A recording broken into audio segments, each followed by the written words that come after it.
You went on and did it without them. Someone's jealous about that. But they would also come back, like just a lot of jealousy, a lot of seeing you get good things they didn't think you could get by yourself. But they also sort of subconsciously know they were holding you back. And you know that too, if this is for you. Because they were holding you back. Just got their work ethic, their lack of attention to detail, their irritating note-taking ability. Look, I'm getting some weird stuff here. But this is someone who is really holding you back. Like, think about day-to-day life. Somehow that's very important here. It's something you need to think about. Because that's all life comes down to, are day-to-day moments. Something about this is affecting another relationship or something that you might be considering.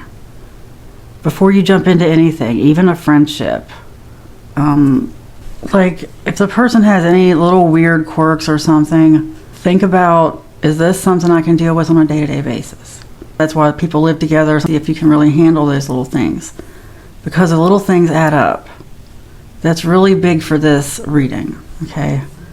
Do not underestimate the little things. They add up. And the little things can really turn into something huge. Think about pennies adding to dollars. That might not translate to your country, wherever you are. But the point is, things add up fast, just like seconds that add to minutes, which add to hours. You know? People always think that they're just disturbing your peace for a minute. Really, they're not. If it takes you a while to get back to what you were doing, if you were in some kind of creative flow, a thought flow, and you made money from that creative thought flow, and someone completely snapped you out of it, it's like trying to get back to a dream, you know? After somebody wakes you up and you're right in the middle of a dream. You can't usually just go right back to it. This person doesn't realize how much energy they take. That's what I'm getting at.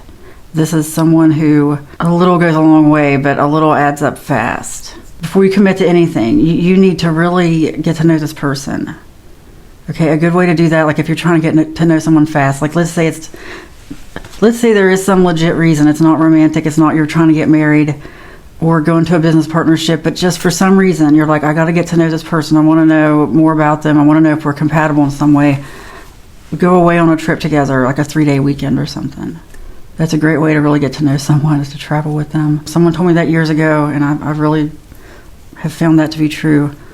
If you find them difficult to travel with, you're going to probably find them difficult to work with or live with. But you're like really just attracting people again. Attracting people. You're also attracting the right people. But don't think that just anyone who comes back has to be in your life. You have the free will to choose that. Because some people see so many things as a sign. Like this person just happened to show up. Look, I've been through that too. I've been through that too. Things couldn't be a coincidence. Well, just because it's not a coincidence doesn't mean you have to act on it.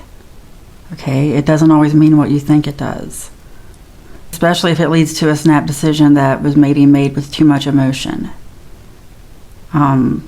Because until I really started protecting my energy, grounding my energy, which I talk about a lot here, like meditation and other things, visualization, meditation, breath work, regulating your nervous system. Anyway, you hide your pain. Okay, that comes out as I talk about regulating nervous system. That's very important here. When I started doing that, that's when everything changed. And I tell you that because I'm going to keep telling you that. That's very, very important to know. You don't have to hide your pain, but you also don't have to spend your life reacting to it. A lot of us don't realize how manipulated we are by that, especially if we're carrying trauma around and really talking about it. It's like a magnet for more of it, for more thoughts about it, for more energy of it.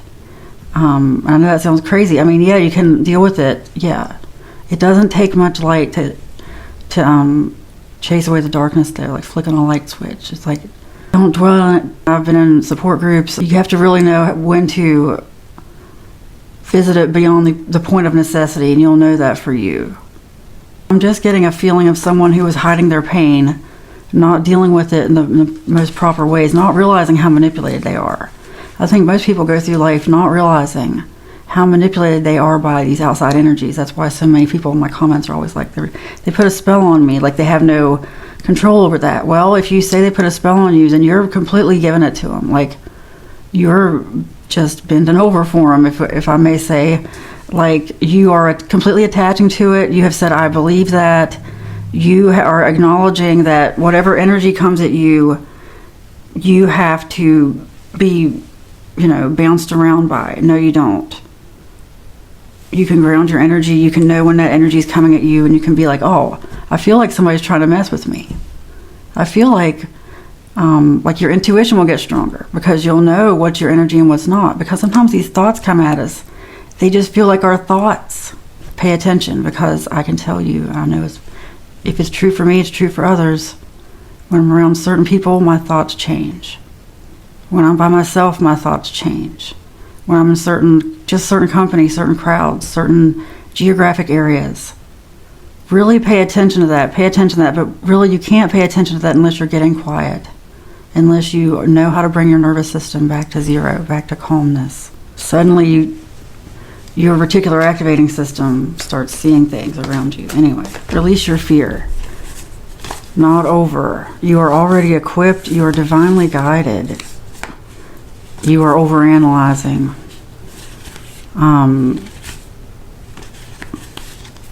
You're overthinking something. Afraid to settle down on something. Afraid to pin something down.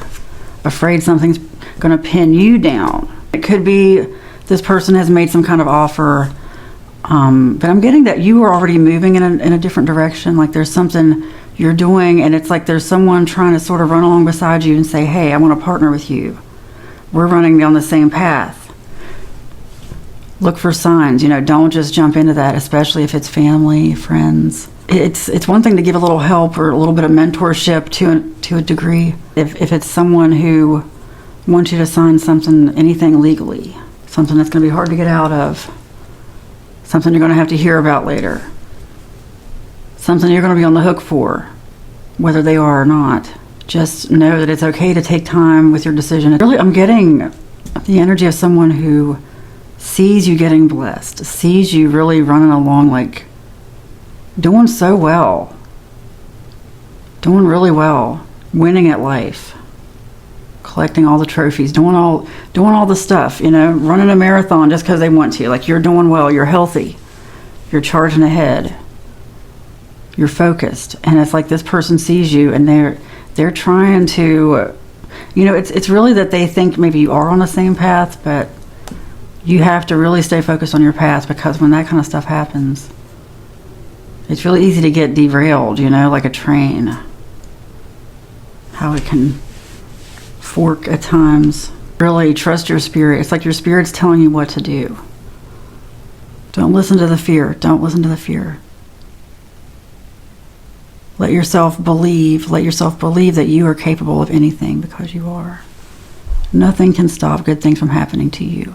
It is spoken, it is written, and so it is. Amen.